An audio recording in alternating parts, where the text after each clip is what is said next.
Space, the final frontier, the space book. Hopefully, the not final frontier, not final resting place. But we are here live with new Star Trek content. Warp Drive, the first regular Warp Drive conversation from us here at the Space Book. We had a great time not that long ago with this big live show. People have been in touch. We want more Star Trek, and Star Trek's back on TV in a pretty big way at the moment, isn't it? Lots of new Star Trek, 23 solid weeks of brand new Star Trek that none of us have ever seen before. So, the way I see it, if I've got to suffer, if I've got to endure this new mission, then so have you. And so have they, because I have got some guests this time and every time. Plucky officers ready to step into the breach at a moment's notice. Tricorders and communicators and phasers in hand, set to stun.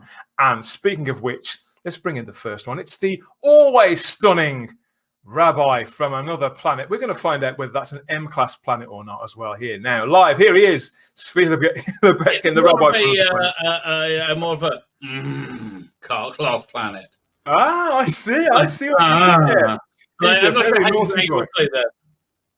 Yes. Well, here we both are, Rabbi. You know, I've got my TARDIS behind me and my companion, of course, Rosie, and you've got your TARDIS behind you. What on earth are we doing talking about Doctor Who? Will people think the cheek of these two characters? We're talking about Star Trek. We're not talking about Doctor Who. Yes, sorry. I'm confused already. See, I'm confused. No wonder you're confused. Well, you know what? We all watch Star Trek Next Generation at 6 o'clock Sunday on Thursdays. Was it Tuesdays or Thursdays on BBC Two? It was one of those BBC Two shows you watch after children's programs. You didn't really watch them anymore, but the Star Trek's coming on. It's about the same time as Monkey, you know, like that sort of thing. Yeah, you know the title, right? Before we go down too many rabbit holes or wormholes, I think we need a Star Trek expert on the bridge, don't you? So I know just the guy here. I think we should all give some sort of salute, because this guy's the host of the Let's See What's Out There podcast and quite the authority. It's Keith Isles. Welcome aboard, Keith. Wow, that's quite an intro, and thank you very much. I wouldn't exactly say I'm an expert, but definitely an avid Star Trek fan. So yes, I'm always learning. In the Valley of the Blind, my friend, the one-eyed man is king. Let me tell you. That's really good of you to join us, because you've been talking about Star Trek for some time, haven't you, on your podcast? You're building up an audience with that. Always something new to say about Star Trek. It's like all the other big three, Doctor Who and Star Wars.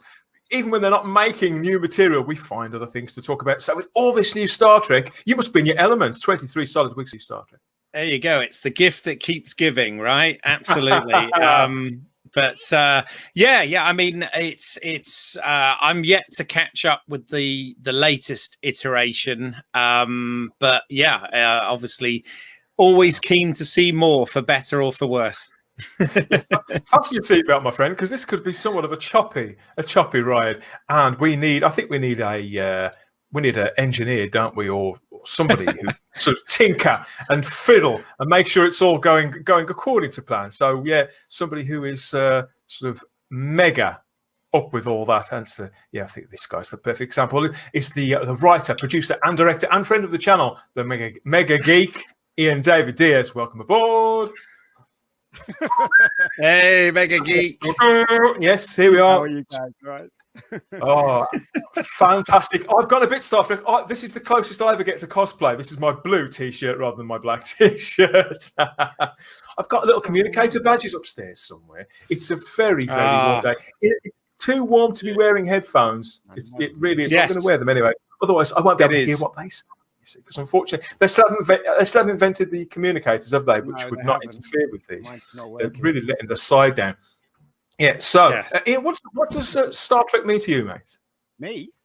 Yeah, you. Your name's Ian, isn't it?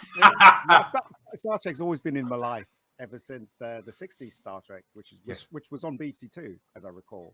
It's shot on BBC Two. So, yeah, it's a show that is close to my heart. You know, and there was other sci-fis as well, but Star Trek is one of those ones where you know, you'll never forget as a kid, right? You know, you go to school, you talk about Star Trek. I remember that episode where the other Kirk was on board, and there was that line, "I want to live." Oh, And one all of my the friends were greatest saying that, episodes "I want to live" Oh. at school the next day. Oh man, So that's what Star Trek means to you me. want to know what's so great about that episode? That episode, more than anything else, is used, and this is absolute truth, is used to illustrate a arcane episode understanding in Kabbalah, right? Okay. That episode, they use that to illustrate the dichotomy between one's positive self and negative self. Yeah, I got Yeah. to know. And that's the episode they go to because it's perfect. They nail it Scared me. 100%. There were a And couple it's got episodes that face. scared me. What more do you want? There must have been a couple episodes that scared you guys as well. It was a scary show for me. You know, when I first saw it, I was fairly young, and it was always on. I think the BBC they seem to repeat a lot of the same episodes. Yeah. And so somehow I think I always knew, and the musical cues as well was a huge part of Star Trek, wasn't it? It was more than any other show. Really, yeah, they would ramp it up in certain ways. All those calling cards. When I remember it, it was. I think they used to move it around from BBC One to BBC Two, didn't they, Keith? Yes, They did. Yeah, absolutely. I think when I first saw it as a kid, my memory is that it was on BBC One, and and there was also, you see, I've got this weird memory of, I think Saturday mornings was the animated series. Yeah. I think you're correct. They you're correct. Yeah, they used to rerun. Sort of, it was all. I think what happened was, from my memory, is BBC kind of when Star Trek: The Motion Picture was launched at the cinema, or maybe even Wrath of Khan. I can't remember what era it was, but they kind of cashed in on it by showing reruns of the '60s series and the animated series to kind of fill those gaps. And as a young boy at the time, I very much enjoyed tuning into that stuff. Like I kind of remember that era. At the same time, I'm watching Space 1999, and like what else was on at the same time? Bit of Sapphire and Steel. Blake Seven. Yeah, it was like that kind of like early 80s, late 70s. Yeah, Wonderful 100%. But I used to follow Star Trek around the schedule. Sorry, Ian. I remember the episode that really scared me was those flying pancakes that stuck to your back. Do you remember? Oh, yeah. That really scared me when I was a kid. Oh my God, that just terrified me. But there you go. That's so many images. Yeah, it's all really sort of memorable. And with Star Trek, particularly the original series, it's something that I only recently rediscovered. But there's lots in there that, although people can be somewhat cruel about, I think that the fact that they mostly play it so straight really sells it. Oh, I love go back and watch it now. I mean, I do truly love it. I prefer it with the new special effects because I find the original ones too like distracting. I know that's like heresy for some people. I really do, because I get engrossed in it as more than my memory, but as a story. And I really enjoy it. But I think the reason that I think Star Trek really got to mythic status was it was already a thing that everybody knew and loved, and then along came Next Generation, which kind of was a rebirth, but it was our rebirth of it, right? Mm-hmm. It was it felt like it belonged to us, and it wasn't very good at first. Like I remember going to the local deli to rent it from their little video shop section, I rented them episode by episode. Because I just needed it. It's Star Trek. I had to see it, right? And even though Encounter Farpoint is legitimately awful, right? Just a terrible episode. It's still, I loved watching it. I was like, I can't believe, oh my God, there's McCoy in it, and the special effects are good, and wow, this is interesting. Oh, okay, yeah. I just lapped it up. I think looking back, I always felt like I was playing catch up with Star Trek for a very long time. Yeah, because obviously when I started to pay attention to it, because when I started to pay attention to it, they were in the middle of them making those movies, which I really love. But it was always a hangover from something that was so associated with the '60s. And I think you're right, Rabbi. I think once they did rebirth it, they did take the step to make it something that could have a claim to being a proper franchise that was bigger than any actor or even any starship within the body of the show. That was a Right, big step up for Star Trek, and people did reject it at the start, didn't they, Keith? Yeah, well, I mean, it's interesting. It's interesting what the rabbi said there, because that's very true. It's very hard to see Star Trek, the original series, now with the original visual effects, because in the mid 2000s they went through this painstaking process of not only remastering the negatives and stuff from the episodes, but they replaced all of the space exteriors and whatever with CGI versions. That they kept them. They didn't do a Star Wars. They kept them true to the story and the imagery that was aware. Here and there. They made the odd augment, and Which is really cool. updated. Yeah, they updated view screens. Like, and there was a little bit where they well, I'm sorry, where they took that little bit of the circle at the bottom of the Enterprise, they made it open up, and it was like deploying things. I can't remember. I'm sorry, but I thought that was such a cool addition. Every time they did it, it was always in service of the story. Yes, exactly. But the only way to see now because when they broadcast it on television, they tend to, because obviously everything broadcasts HD now, they tend to use those versions.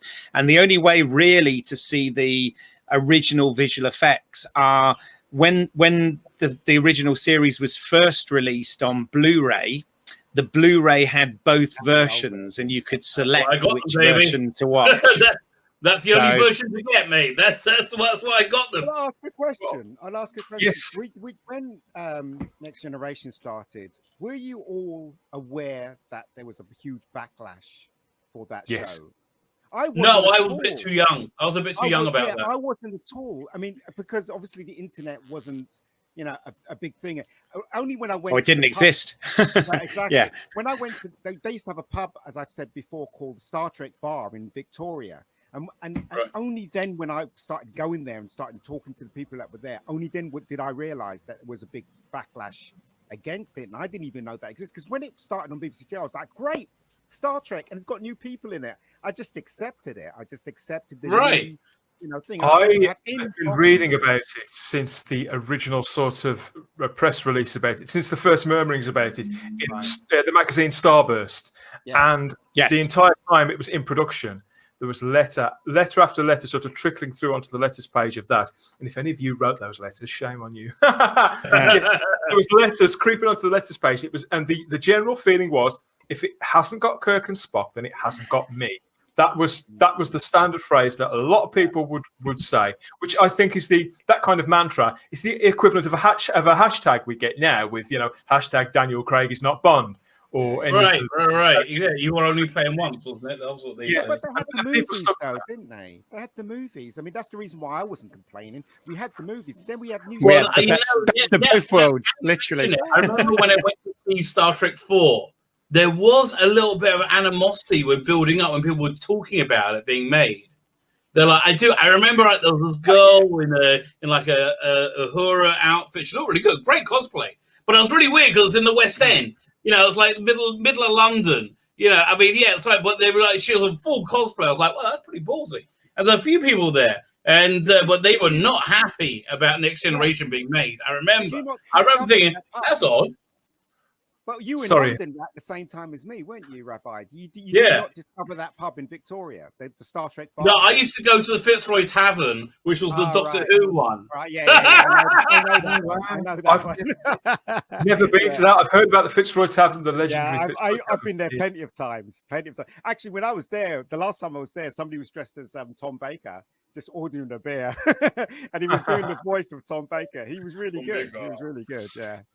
Well, around just to get you up on speed with where I am with Star Trek, I didn't watch any Star Trek at all for many, many years, and not through choice, just through time and other things sort of took its place really in my viewing schedule.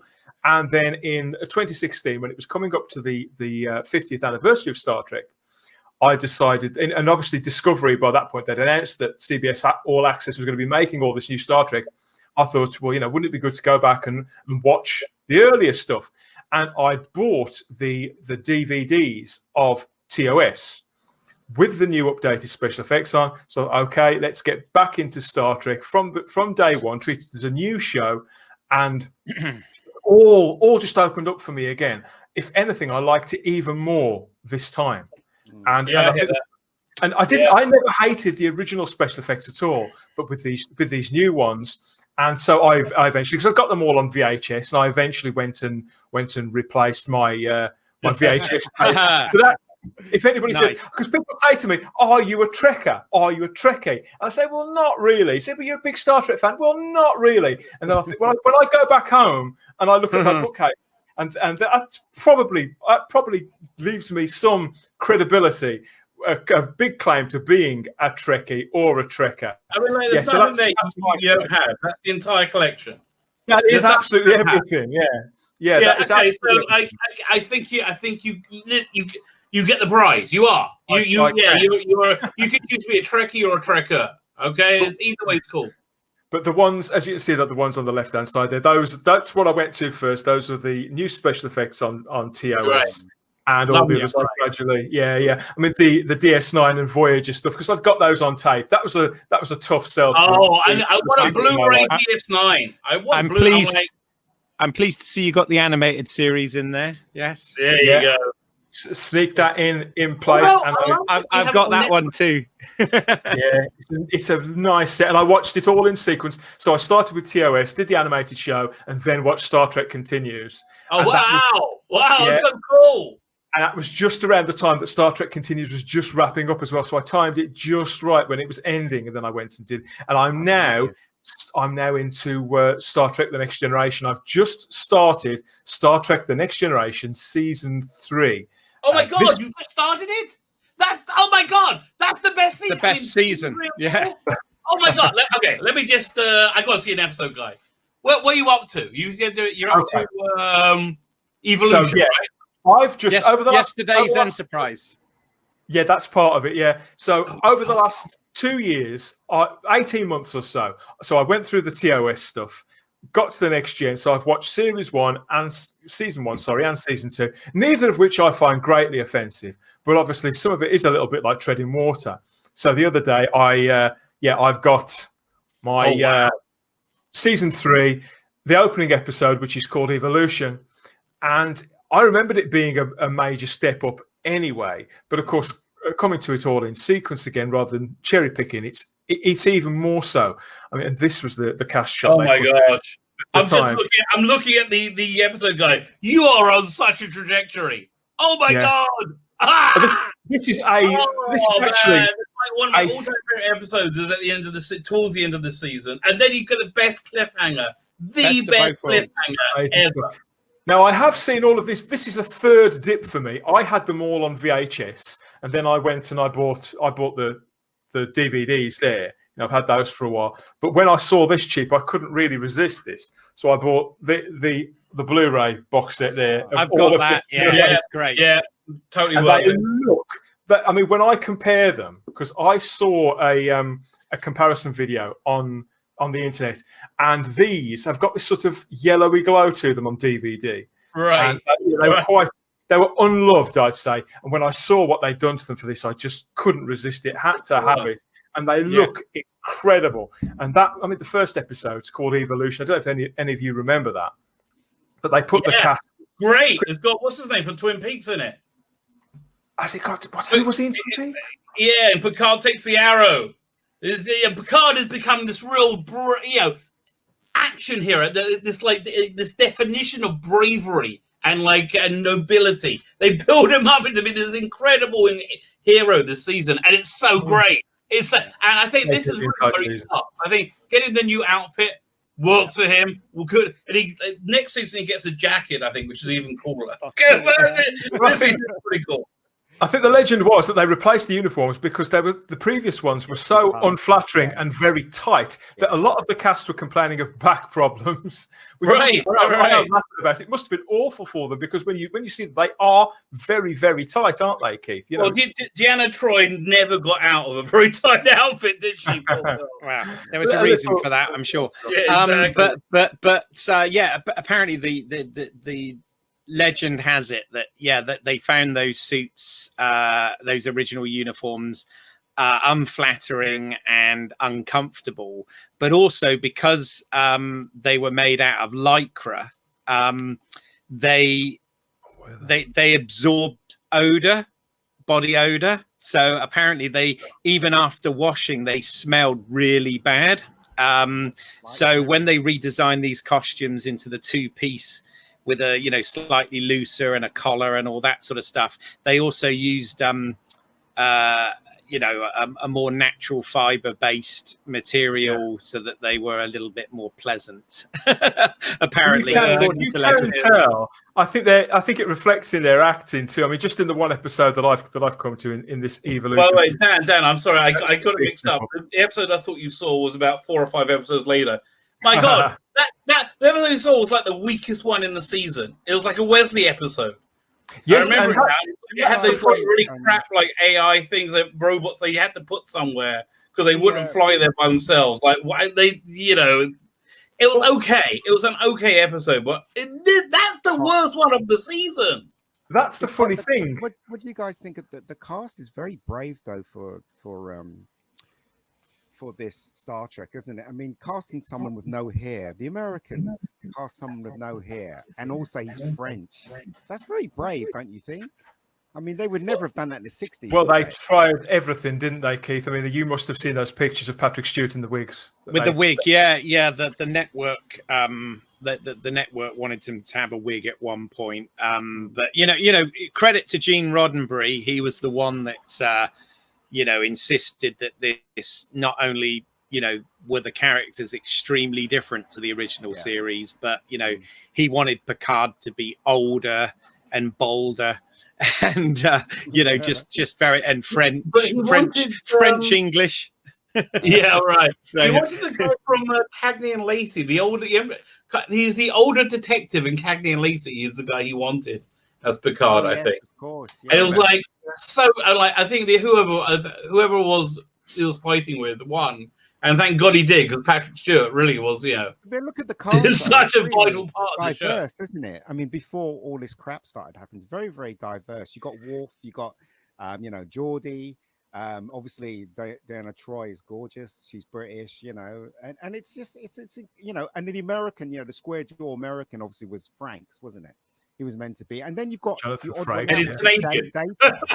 know, really good casting with Data. Just a wonderful cast. Let's face it. Yeah. And again, colorblind. It doesn't matter. Colorblind and gender blind too. I mean, okay, Deanna Troy is like is sex appeal. I get it, but like. What's so wrong with that? Really? I don't know why we have nothing wrong with that at all. Television is a visual medium. We like to see attractive people on television, and in a series, and a franchise, and a world that is aspirational. Not in the modern sense, you know, not in the Katie Price sense. Proper aspirational towards values, self-betterment, self-improvement, and living your best life and what humanity could be capable of. Then of course people are living healthy lives and looking their best as well as being their best. So the fact that the Federation is mostly populated by good-looking people is absolutely how it would be. I firmly believe that. And every single one of these characters, have a big place in my heart. I've just come off, obviously, I've watched season 2, and I even liked Dr. Pulaski in season 2, but I was very happy to see Gates McFadden back as Beverly Crusher in this. I like that she did something different, like actively different from Dr. Crusher, Gates McFadden. Yeah, they were. And there was a different dynamic. I did like that, and I would have liked to see where it went. But I was glad to have it back. Like Wesley had overstayed his welcome by then. Yeah, he did.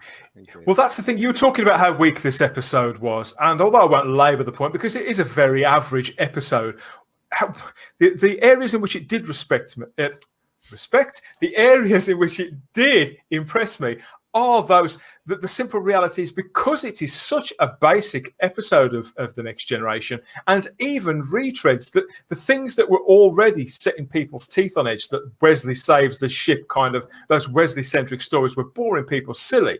Yeah. Starting the third season off with this refreshed look was really quite brave. But by getting it out of the way, they knew. I think they knew that because they were bringing Beverly back, that they had to concentrate on Beverly and Wesley in that first episode because they were bringing them back together.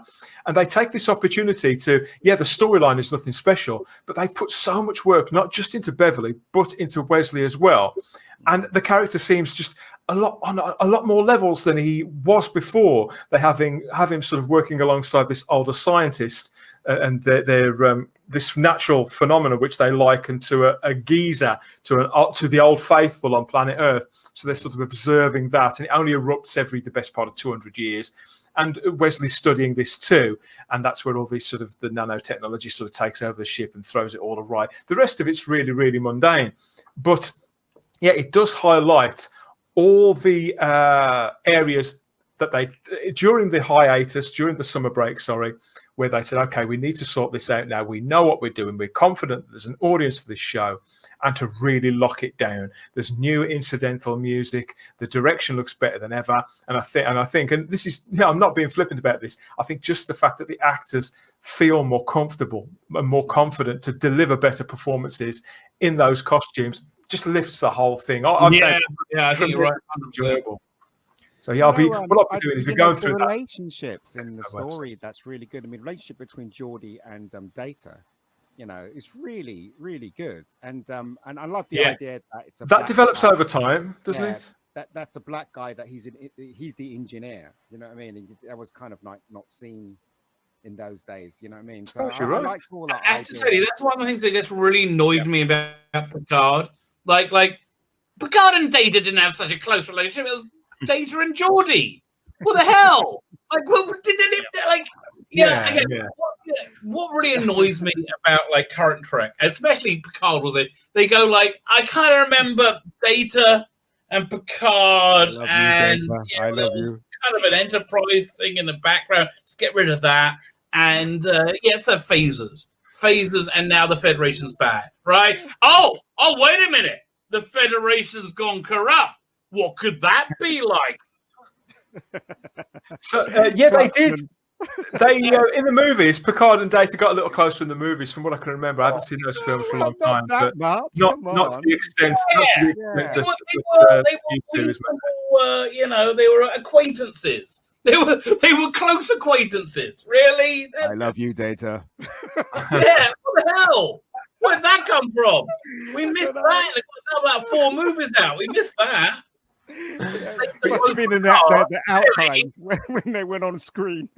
But through habit now, I watch at least one episode of Star Trek in the given week. I'm quite OCD about it. I don't dart around very much, so I'm watching these in order.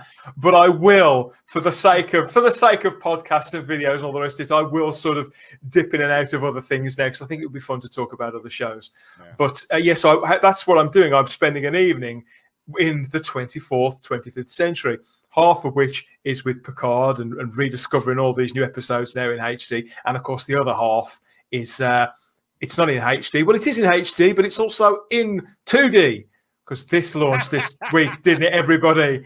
The long-awaited. Keith mentioned it earlier on. It's not Star Trek's first time in animation. We all remember the animated shows from the early, about 73, wasn't it, Keith? I think it ran 2 seasons from 73, something like that. Good show as well. It was really enjoyable. Right. Yeah. The fan base did hate it for a long time, but they don't seem to. Then again, the fan base is like that. They hate things, and then when they get used to it, they kind of like it. But with the new Trek, most of the fan bases have disappeared because they literally hate it with a passion. When Star Trek the cartoon came out, a lot of people hated it, but didn't hate it with a passion. They kind of said, we don't like it. And then it stopped there. Well, actually, when the cartoon first came out, people were like thrilled to have more Star Trek. Yeah. And then they have the guy with the third arm. They're like, oh, cool. They didn't really care that the faces didn't move. Because in animation, nobody's face is particularly moved in the 70s. So it was no different to any other show. This is a first Star Trek animation, in that it's the first Star Trek animated show that makes people want to shove their fist up their arse. Okay, Let's not go straight to the money shot. Yeah, okay. So, yes, Star Trek Lower Decks did launch this week on CBS All Access after I'd hate to think how long they've been talking about this, at least 18 months, a return to animation. 2 months early, according to them. They came out 2 months early. Oh, it's early, is it? Goodness me. Did you hear this? No, They're well, explaining they don't have any international distribution because they came out 2 months early, and Beer Bug, because that explains everything. That's not ringing. Yeah. That's not ringing particularly true.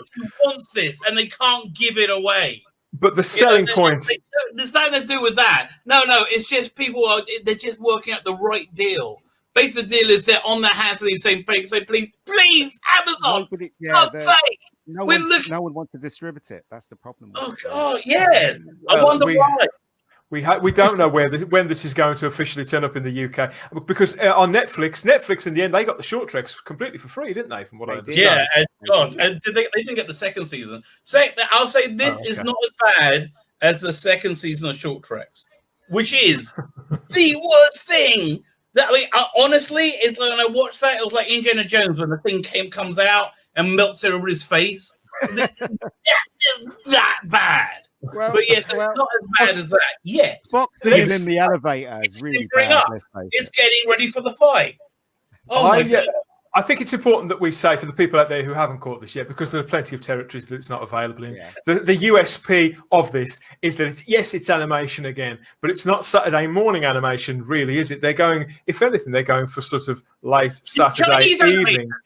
It's aimed at older people, isn't it? I won't say adult, but the content is not safe for work, would you say? Yeah. It's adult or adult leaning. I think older children at the very, very most.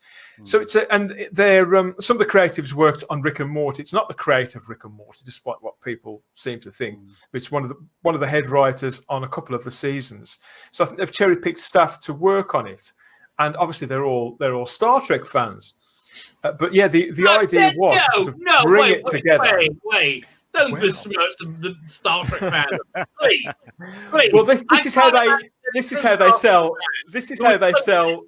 Who is so desperate and needy, they will be prepared to debase themselves in the worst way a human being possibly could and work on this. There's no Star Trek fan who could do that. But this must be how they get people to agree to do these things, isn't it? Yeah. Would you like to get your hands on Star Trek?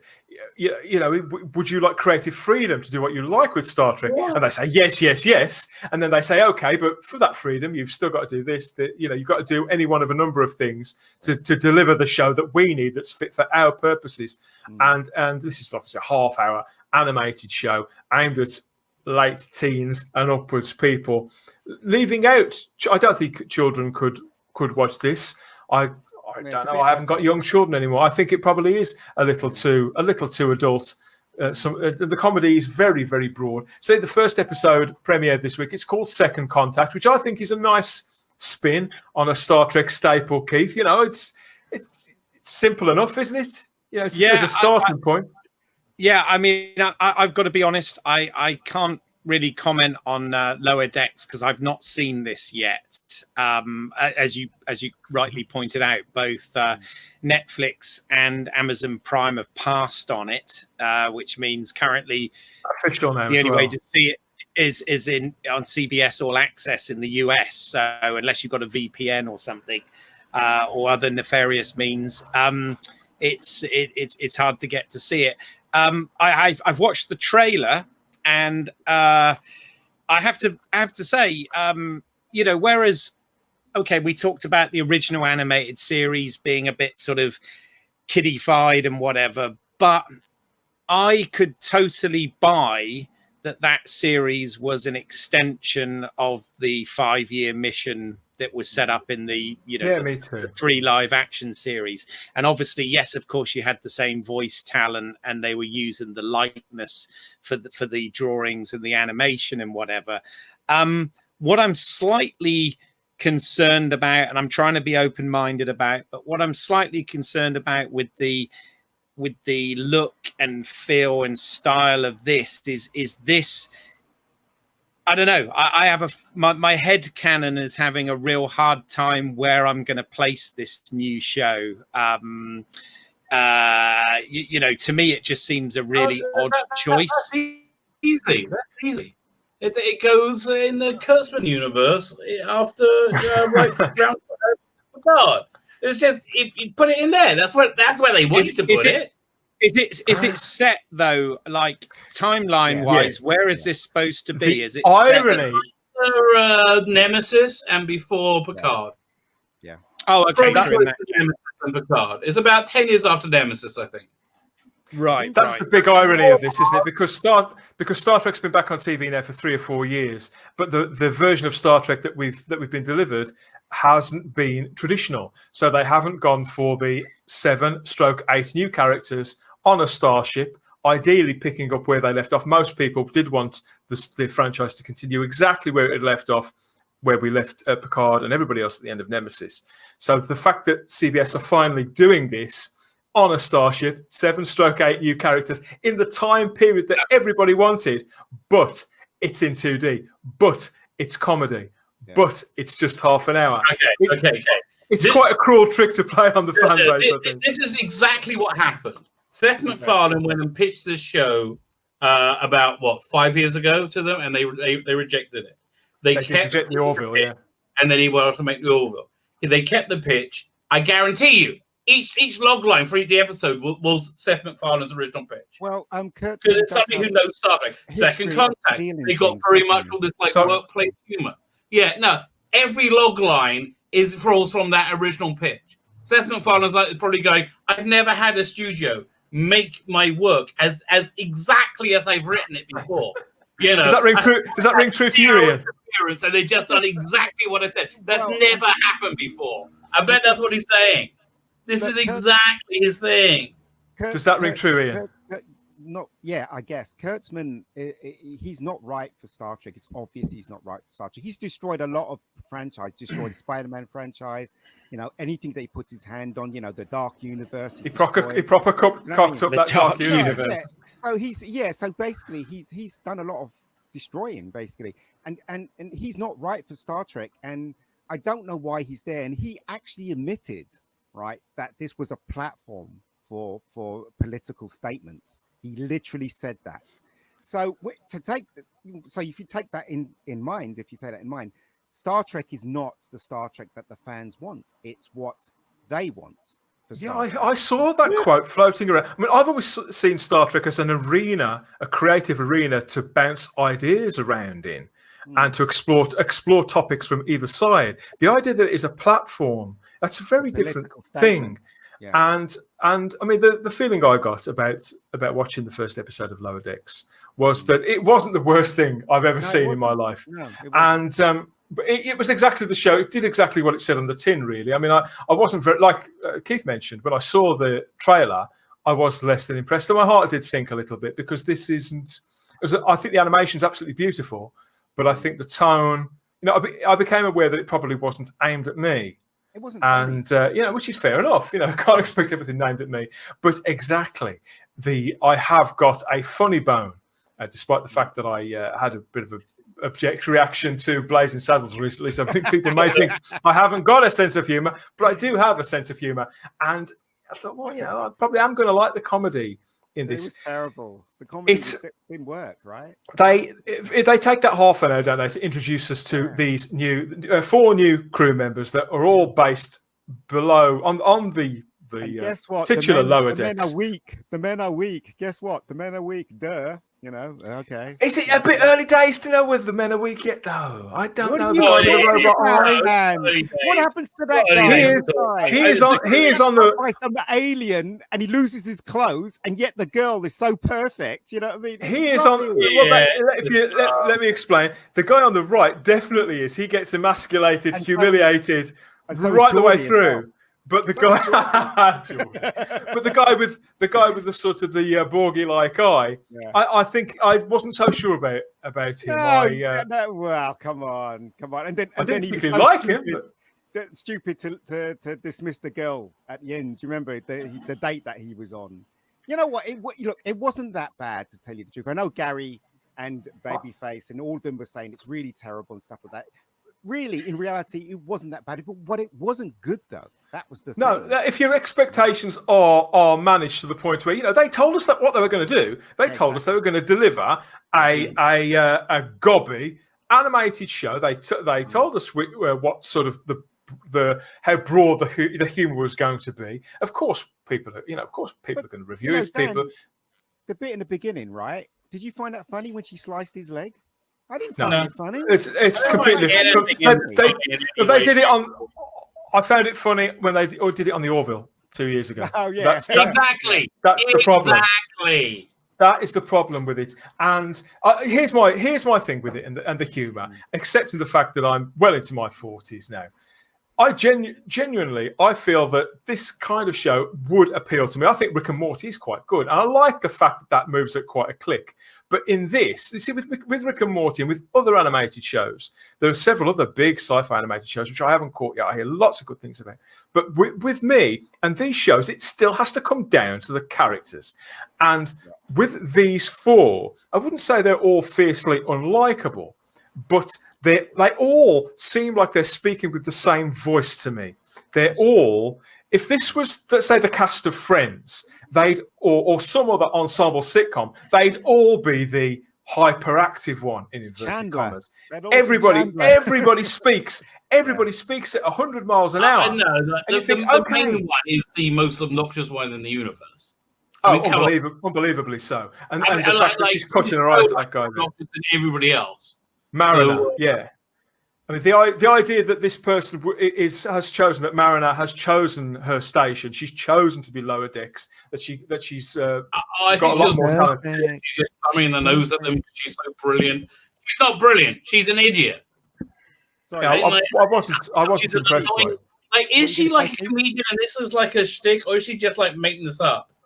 God, Keith, what were you going to say, mate? No, I was just going to say a couple of things. Obviously, I've not seen this, so I've not got a point of reference on what you're talking about here. But you're right. This has been sort of in the ether for a long time. And what I was kind of hoping for, which I know this isn't, is when I first saw it, I thought, well, okay, this style of drawing and animation is very stylized, right? But likewise, so was the Clone Wars that we had for Star Wars. Yeah. So I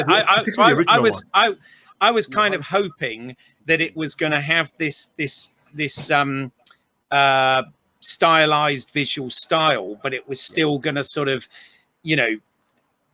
be a Star Trek show. And the thing is, no, hold on. The thing is that the very title of this I have a problem with, simply because Lower Decks was the title of a Next Gen episode, but a very good one too. Yeah, well, a good one, but also an incredibly serious episode, because yes, it was an episode that focused on the the officers, the off duty, the second duty officers, and all this.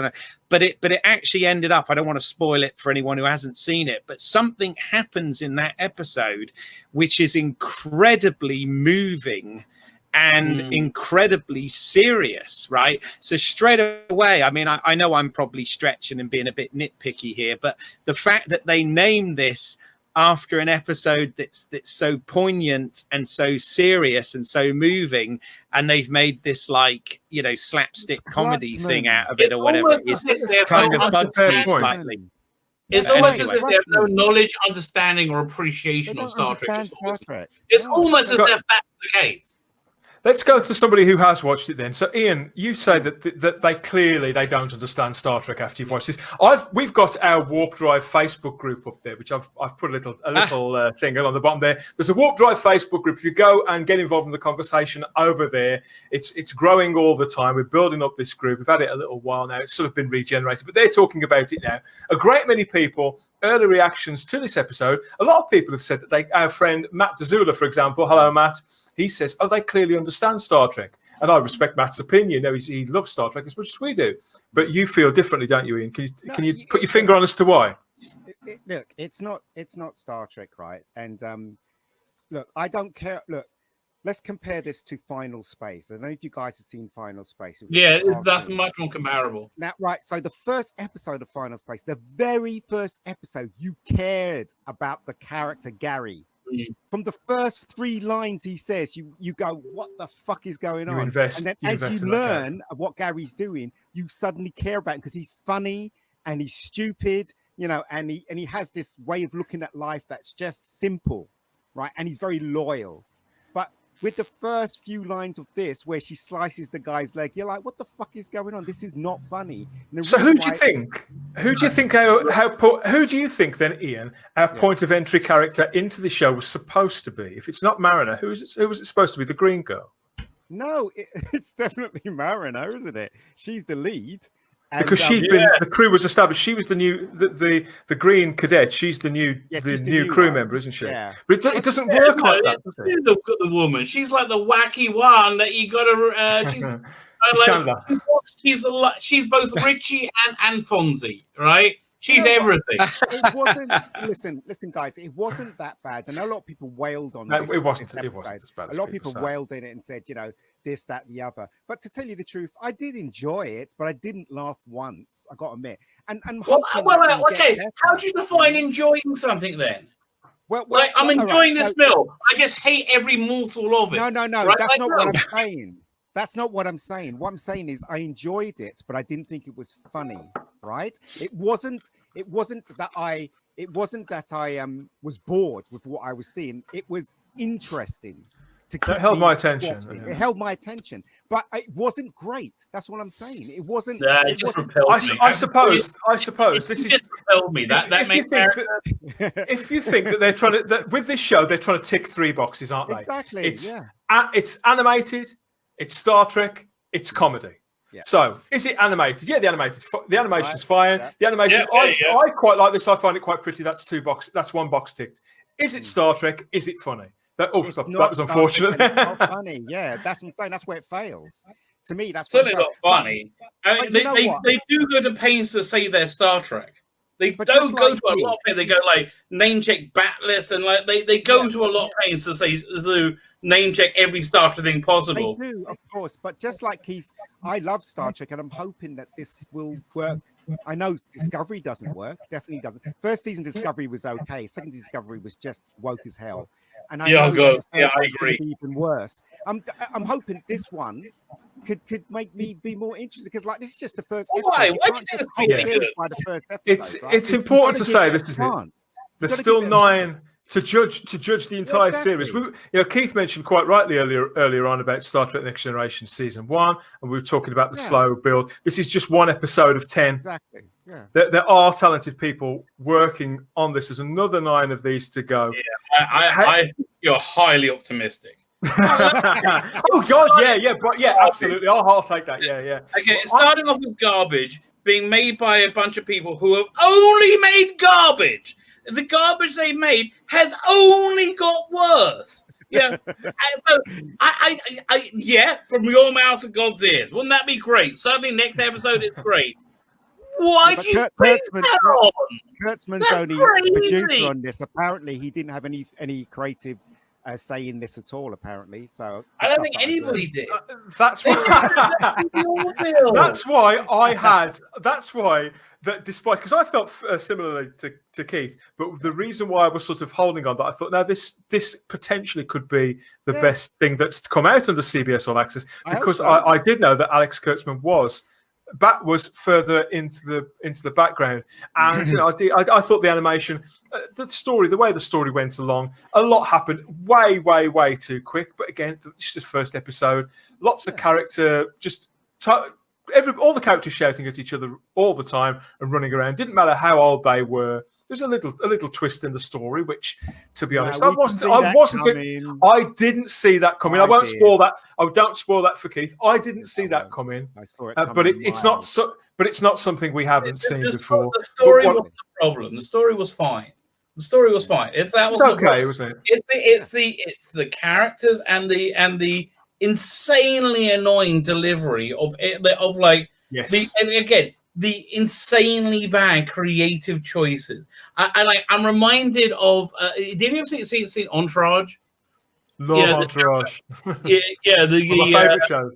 About like the big movie star and his entourage essentially. So anyway, this movie star's brother gets a break and he's doing his cartoon, this animation, and it's going really well. Johnny's Bananas. That's the one, and he's doing it with Andrew Dice Clay, right? And Andrew and Dice like quits and leaves because over money or something. And so instead they get an Andrew Dice Clay impersonator to do the lines. That's what this woman feels like, you know. In that, she feels. I don't think this is a character. This is just something she's made up, and it's bad, and it's just bad. Do you know what? I think every Star Trek fan should watch this and come to their own. Yes, I agree. Oh, I agree. And as I said, I you know, it was okay. It wasn't as bad as everybody is saying. And I'm a Star Trek fan, so I'm hoping this will work, and it probably won't. And Rabbi's probably right; it probably won't. But you know, we can all have hope, right? I think my big issue with it is we were talking about the brand of humour and about how quickly it all moves along and how fast and how loud everybody talks at one another.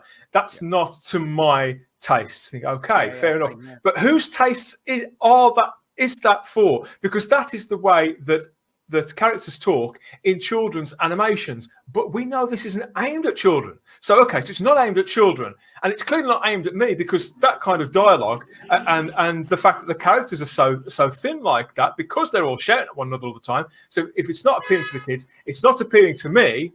Who is the target audience for this show? I have no idea. The target audience is the youth. Sorry, go ahead, Keith. Yeah, no, I just on that. The other thing, and again, you know, forgive me because I've not seen it, so I might have missed a point here or something. But surely, if this takes place in Starfleet on a Starfleet vessel, I'm being a bit nerdy now, but even though they're lower rank officers, would Starfleet people in the 24th century talk to each other like this? I mean, I've not heard any of it, so you know. Somehow Starfleet went from Nemesis to Picard. Somehow that happened. Right. You know, somehow the Klingons. Well, we know from Enterprise. Somehow the Klingons went from guys that look kind of swarthy to guys with big bumps on their forehead to guys with completely different bumps on their forehead. To like somehow that happens, and it's all cool. Are we? But the Star Trek universe stayed conceptually the same at heart, didn't it? And it was still pointing the same direction when they did that. It's not taking it. It's the Orville. It's 100% the Orville with a wacky character grafted on top of it. It's like there's a lot of workplace humor. Like, ooh, it's like this. Yeah, it's exactly the Orville. Do you watch the Orville, Keith? I don't actually, but I must admit it does. It does look like kind of the Orville meets Rick and Morty. I mean, that's kind of what this. That's probably a really good approximation. That's exactly what they said in the pitch meeting. And you know what? They weren't the saddest fuckers in the rooms. The saddest ones in the rooms were the other people in business suits that stood up and said, "Yes, That's the Valium, mate. That's the one. That's the one that's gonna save." Ian, if you were a fly on the wall during those meetings, what do you think it would have played out? You know like what, that? right? What do you think? Klutzman, as I call him, obviously you guys heard that he obviously heard about the fans, and he got so angry that he destroyed a TV or something like that in one of the rooms. Apparently, that rumor is true. He kind of pulled the TV off the wall because he was so angry. But I don't believe he's ever had that much energy ever. Have you ever seen him? Really? He's like a sneeze that grew up. But you know what, right? Alex. He's proved time and time again that he's not a very good filmmaker or producer because he steals ideas. And there's obviously that rumor that he stole from who's the writer from Discovery, and they stole. Yes. Okay. The reason why the first 10 episodes of Discovery weren't bad is because that's entirely Brian Fuller. The only thing that wasn't Brian Fuller was the costume, which was clearly what he was going to use as the costume. But and then they stole from the computer game as well, didn't they? A computer game. He's an idiot. Yeah, Yes, so, it is he very has a much like history that. of stealing ideas under the cover of the contracts. So I'm not surprised that some of the gags from from Orville creeped into Discovery and other stuff as well.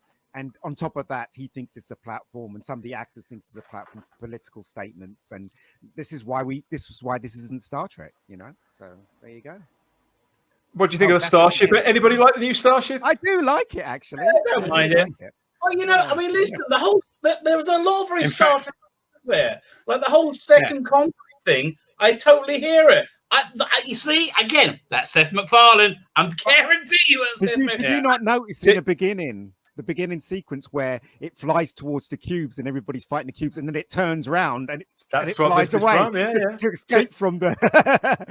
To be fair, Keith. I was going to say, to be fair, again, this is my first time seeing this, but that Starship design there, for me, actually looks better than the Starfleet ship designs they had in Picard. Oh man, tell me about it.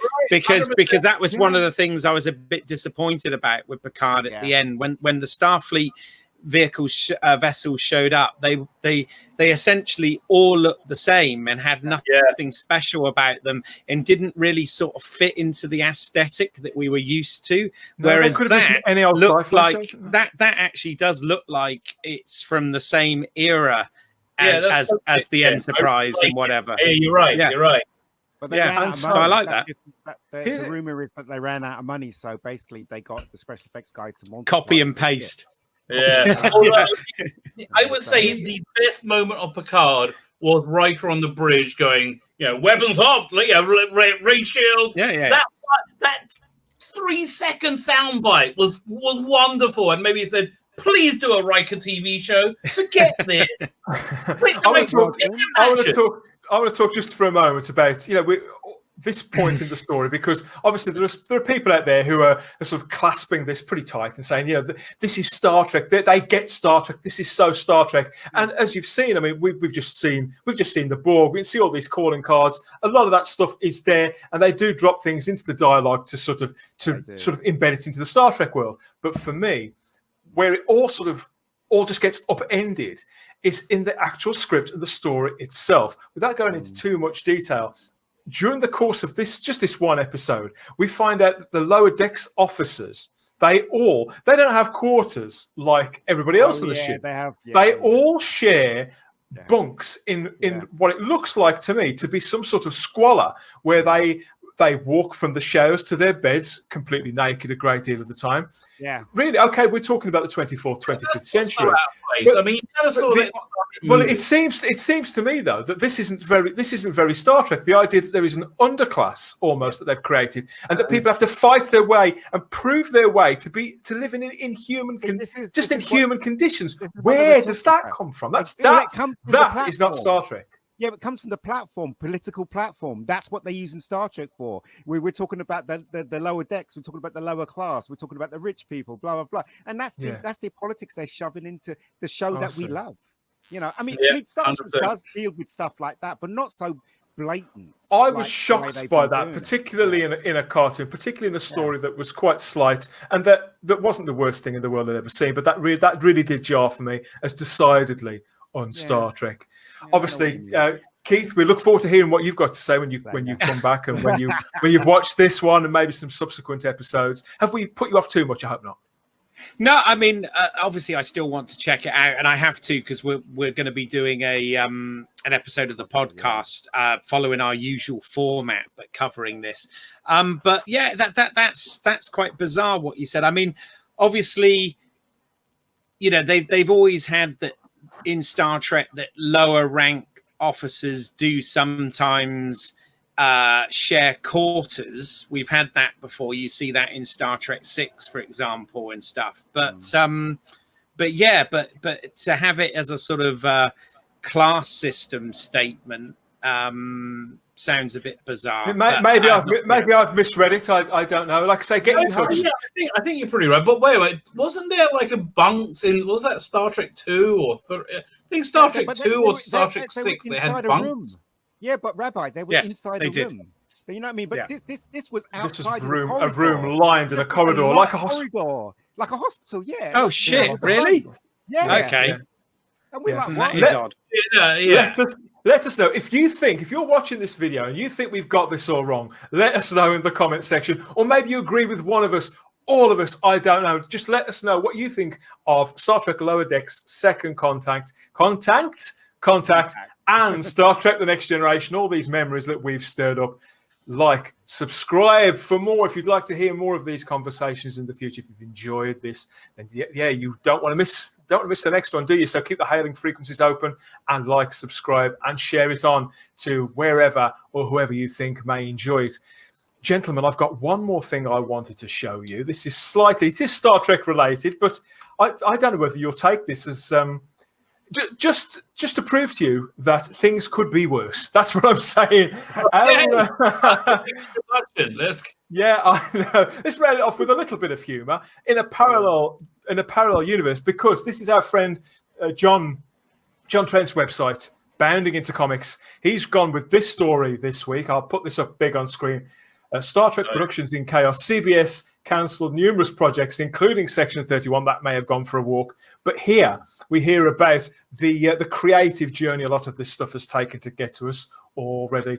It's been subject to internal chaos, allegedly, which, of course, Midnight's Edge, Tom, hello, Tom, if you're watching, all those people have been reporting on that for some time. You know, we don't know. There's so much rumor around Star Trek. Yeah. But here we have productions. Yes, first published to 4chan on August the 2nd. They talk about leaks that Star Trek Picard and Lower Decks are not the only shows that CBS were working on, with the leaker noting some were even worse than what actually got announced. The first production they mention is Star Trek Revolution, which was pitched as Star Trek's take on the, believe it or not, you might want to brace yourself for this one, Keith.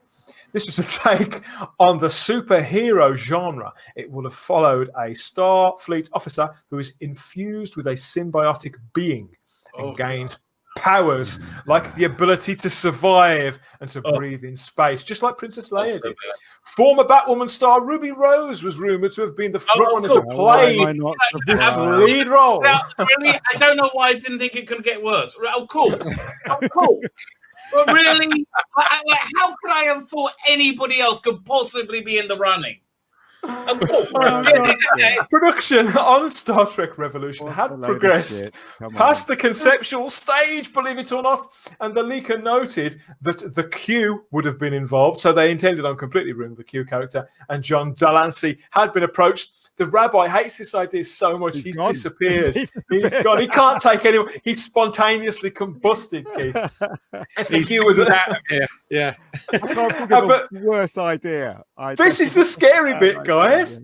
This concept was still alive, and it was still being developed as late as June of this year. They've only just given up on this idea. Absolutely extraordinary. Yes, really. They were also going to continue with another show of Project Starfleet Academy. That was also alive until 2018. You know, that's been going on since the mid-80s. Harv Bennett had that concept back when they were making the movies. But yeah, but you know, it's you know, I mean, I tend to believe what the rumors are, that, you know, nobody's giving them any money and they're scrambling now, and so they're putting stuff out on the internet, Twitter and everything, so they can rile the audience up, so they can use us to go to the money men and say, look, there is a fan base for it, give us the money. And that's an old tactic that most TV shows always use, especially when they've got a big fan base. But no one's interested in giving money to Star Trek anymore. And this may look like the end for Star Trek, unless somebody resurrects it properly, you know. But Kurtzman is not going to be the man to do that. The more Kurtzman stays, the less it's going to be Star Trek. And the less it's going to be Star Trek, the more fans are going to walk away. And this is what's going to happen. So, you know, I mean, Noah Hawley was attached at one point, but I don't know whether you know. There's been numerous people attached and in the rumor mill, so I don't know whether that's still you know, likely or not. But but I mean, there was another rumor that surfaced again about the Tarantino Star Trek. Well, yeah, of course. They were saying that might still go ahead. So who knows? You know, you don't know what to believe. Gone away completely, is it? Yeah, no. I don't crazy, see that. Right? I was hoping the rabbi was going to make it back on for the closeout of this, because let's face it, he's been the life and soul as Yes. always. And Friggin' fantastic! let's just check. Let's see if I can get hold. Let's turn this off a second and see if I can get hold of the rabbi. Hailing frequencies open, my friend. Can you hear me? Are you receiving me? See what's on his starboard bow. Hey Keith, I've got me Kirk chair. My Kirk chair. Ah, yes, yeah. Yeah. It looks like the rabbi is not going to be rejoining us for the end. So yes, that leaves it for me to plug the Rabbi from Another Planet's channel here on YouTube. He drops videos every day. Drops? There's no dropping. He fires them right between your eyes. He does. Yeah, I think it's around twice a day. So yes, if you like the rabbi, if you want to see more of that ranting and of that passion and of that knowledge, because he's a very, very learned geek, very much so. Like, subscribe, and share. Go and find the Rabbi from Another Planet. There'll be links to that in the description too. Keith, let's see what's out there. What's going on with that? So let's see what's out there's back. It had a brief hiatus, but it's back, and that can be found on all podcatchers, etc. Let's see what's out there. And we're going to be obviously looking at Lower Decks, and then the plan is in October when season 3 of Discovery comes. We're going to go through that as well with our usual format. And then in terms of Blu-ray releases, etc., Home Media Minefield, which is my channel, I have covered some of the Star Trek movie releases on Blu-ray, as well as other films. So and we'll pop all that in the description too, so you can follow all of Keith's efforts here. And yes, if people like and they comment, they get the conversation going. We will be back for more of these conversations, so I hope to tempt you back for some more of these too, Keith, as Star Trek sort of going along. Anytime. My brain exploded, which I think we thought you'd taken a direct hit from a torpedo. Look, I've already plugged your channel, but I don't think anybody can do it better than the Rabbi. So come on, give it to us, big guy. Oh, give it me, big boy. Yeah, tell you, if I had a penny for every time I heard that, I'd have 73p now. Anyway. But that's for another day. Yes. What's coming up this week on your channel? You never know what you can hear. Listen, you're probably going to hear me talk about Doctor Who once a day. You're probably going to hear me talk about comic books or Star Trek or Star Wars many times during the day. But you never know what else you might hear. Oftentimes, you could hear stories of me defecating on tortoises. That actually happened last night when I was on the. Let me just be clear. I wasn't intending to be cruel to an animal. Obviously, I was unaware the tortoise was there at the time of the defecation. No animals were hurt during the recording of this video. Well, that's not entirely true. So, but you could hear anything at any time. Come on by. I have weekly competitions. You're probably too late to get this prize, which is being given away in about 2 hours when I'm on the TARDIS zone. Just read America. Fantastic graphic novel. Oh no, it's definitely been gone by the time there. So anyway, just come to my channel. Weekly prizes. They're all cool. And that's basically it. Go on, follow that, Admiral Ian David. As I said, I keep saying this. I'm not like, I don't have a podcast, and I'm not like the Rabbi or Dan. I just have a channel, and I've just made a web series called Rebecca Gold. If you want to see that, if you want some fun, it's only 5 episodes. Award-winning web series. Award-winning web series, and it's starring him as well. He's in it. So if you want to watch that, go for it. And also my very first feature film, The Killing Zone, is on there as well. And that's an award-winning film as well. And it's very much a cult film now. So, if you fancy watching something of 90 minutes, then go to my channel, Rebecca Gold channel, and watch that too. So there you go. One thing I really love is that on the new TVs, my wife got me this big, massive TV, but it's got YouTube built into it. So I watch stuff like you. I watch Star Trek Continues or but it's fantastic. Like you do it. It's really good on the screen. Yeah. No. And it's free. So that's right. That's right. It's free. Does help. Yes, coming up on this channel on the Spacebook later in the week, we're launching all sorts of things, little things we've been recording. So Warp Drive Live was a big success for us a few weeks ago. There's more of that coming soon. We've got a few of those cooking. Lots of guests, all getting very, very excited. So stay tuned for that. The Doctor Who content continues. not just the type over 40 videos, but other stuff we've got coming. We've got some more guests, more from Simon Horton, all those kinds of conversations. And pretty soon, you'll be hearing some more from Keith when I launch my new show, which is a podcast and video sort of rolled into one. You're going to get a Star Trek conversation with Keith and Jazz Singh. Yes. That's lots of fun, very unique. And then there's something else coming thick and fast after that, featuring Ian too. So you're going to want to like and subscribe to the channel. You're not going to want to miss all this as we move. We broaden out from Doctor Who to sci-fi, fantasy, and horror, generally speaking, and then meet us back here for more from the final frontier very, very soon. Did you hear that, Ian? Did you hear that? That's fighting talk where I come from. We might have to do something about that. Yes, so we will. Thanks, everybody. Thanks to the three of you. Four. There's four if you include me. Thanks to the three of you for joining me. Yeah, thanks to you for watching. Like, subscribe, share. You don't want to miss what's coming next. Thank you, everybody. Bye-bye.